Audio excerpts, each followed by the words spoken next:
My name's Daniel. I'm 28. About 2 months ago, there was a major power outage in my area. Not the usual kind. The power company said it could take days to fix. The first night, I tried to deal with it. But by midnight, the heat, the silence, and the darkness started getting to me. So I booked a small place on Airbnb, just something temporary for a couple of nights. It was a small house on the edge of town. Nothing special. The listing said, quiet, private, perfect for a peaceful stay. I got there around 9 p.m. Everything felt normal, too normal. The neighborhood was completely quiet. No cars, no people, just silence. I let myself in using the keypad code and dropped my bag. The first thing I noticed was the smell. Not bad, just off, like the place had been closed up for a while. I didn't think much of it. I sat on the couch, turned on the TV just to have some noise in the background. About 20 minutes later, I heard a knock, soft, right at the front door. I froze. I wasn't expecting anyone. Not the host,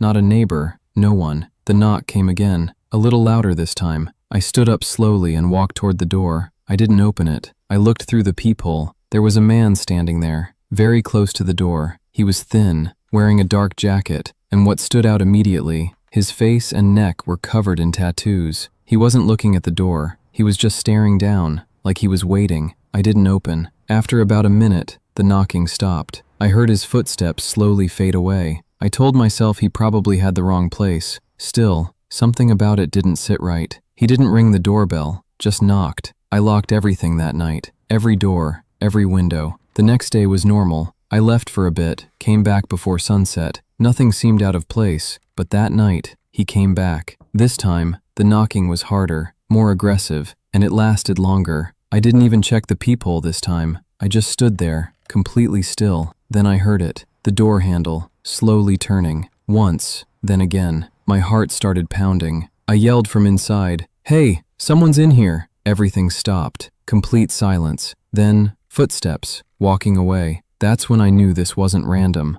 On the third morning, I decided I was leaving. But before I could go, something happened. I woke up to a faint sound, like something being dragged. I sat up, listening. It was coming from the kitchen. That didn't make sense. I was sure everything had been locked the night before. I stepped out of the bedroom slowly, and that's when I saw it. Footprints, on the wooden floor, clear, fresh. I stopped breathing. They started near the kitchen and led into the living room, then just disappeared. I followed them carefully, and then I saw it, the back door, slightly open. I know for a fact I locked it before going to bed. Then I heard something behind me, a step, slow. I turned around immediately, and there he was, the same man, standing in the hallway, closer than I expected. I could see the details now. The tattoos weren't random, they were dense, covering almost everything. He didn't say anything, he just looked at me, calm, too calm, like he didn't expect me to be awake. We stood there for a few seconds, no movement, no sound. Then he took one step toward me, and my body just reacted. I ran, straight out the front door, didn't grab anything, didn't even look back. I ran into the street and called the police.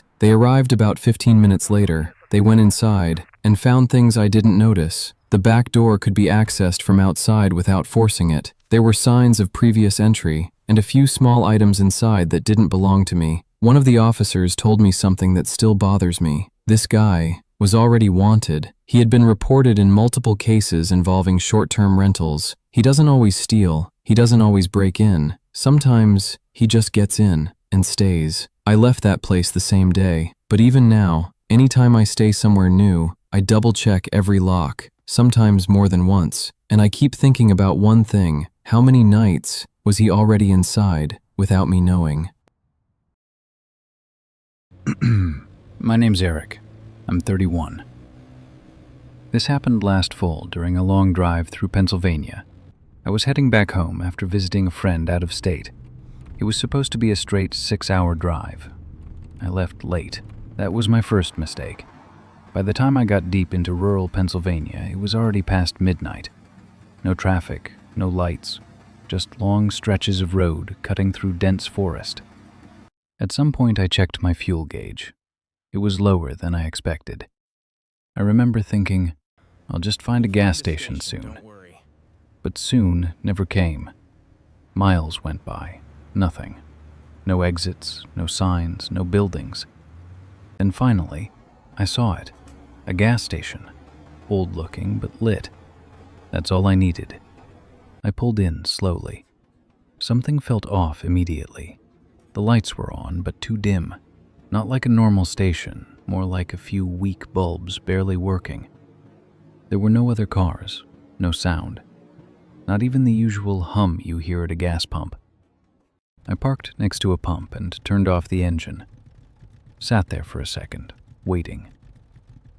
Nothing. I stepped out. The air felt still, heavy. I grabbed the nozzle, and that's when I noticed it. No digital display, no price, no response. The pump was dead. I looked toward the store. The door was slightly open. Inside, it was dark. I walked closer, just a few steps, and then I saw the inside clearly. Shelves knocked over, glass broken, dust everywhere. This place wasn't just closed, it was abandoned.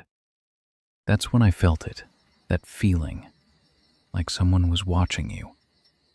I turned back toward my car, and that's when I saw them. 2 figures standing near my car.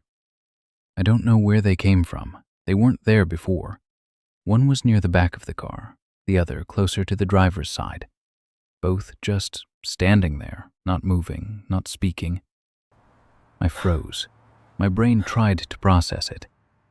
Maybe they needed help. Maybe they were just passing by.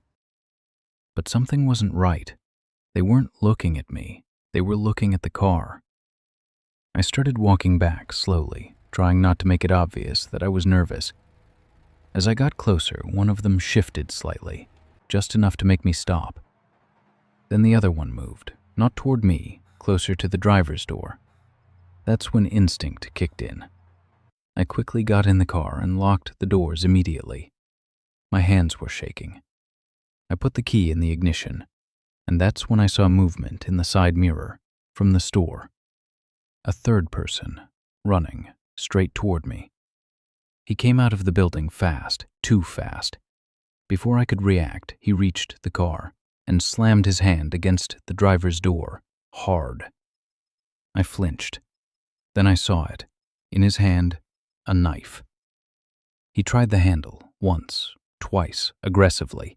The door shook. I hit the gas. The tires spun for a second before catching.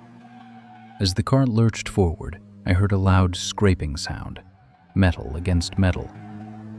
I didn't stop. I didn't look back. I just drove, faster than I probably should have. My heart was pounding so hard I could barely focus. After a few miles, I finally slowed down.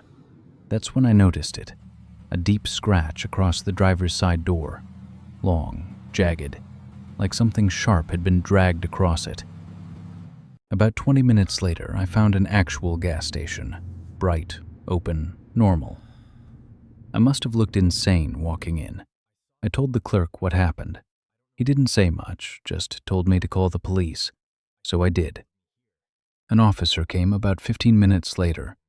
I explained everything, the location, the station, the people. He listened quietly, then asked me something strange. "Are you sure it was open?" I said yes, the lights were on. He looked at me for a second, then said, "That station's been shut down for over 10 years. I didn't argue, didn't try to explain it. I just gave him the location and left. I still drive long distances sometimes, but I don't let the tank drop below half anymore. Not at night, not out there. Because one thing still doesn't make sense to me. Those people weren't just there by coincidence. They were waiting." This happened a few years ago, not long after my family moved into a new house. At the time, we had only been living there for about 2 months. It was a normal suburban home, nothing unusual about it. Just me, my parents, and our dog. One day, I decided to check out the attic. The entrance was one of those small ceiling doors you have to push up to open. I didn't have a ladder, so I grabbed a broom and tried to push the attic door open from the floor.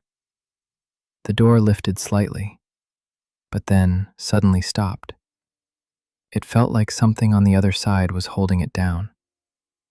At the time, I figured it was probably just stuck or blocked by a box. So I didn't think much about it and left it alone. A couple of weeks later, I looked at the attic door again and noticed something strange. It was completely closed, like it had never been opened at all. Around that time, I also started noticing some other weird things. Our dog, who was usually very calm, began acting strangely at night. Sometimes he would sit under the kitchen table and stare up at the ceiling. Other times he would whine softly for no clear reason. Then one night I heard something. Footsteps. They were coming from above me. At first I thought maybe it was the house settling or the sound of pipes, but it didn't sound like that. These were slow, heavy steps, like someone walking across the attic. My parents sleep very deeply, so I figured they wouldn't hear anything.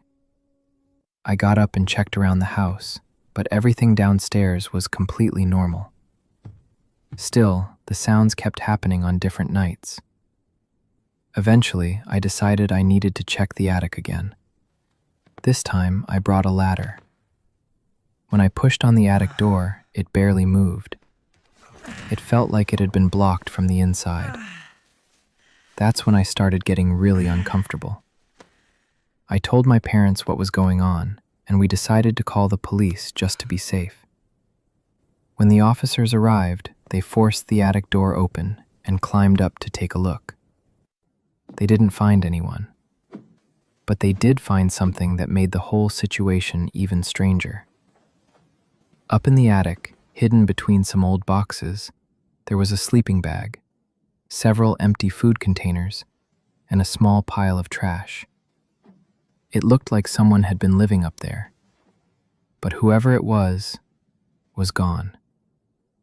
The officers couldn't tell us if the items had been left by the previous owners, or if someone had actually been staying there recently.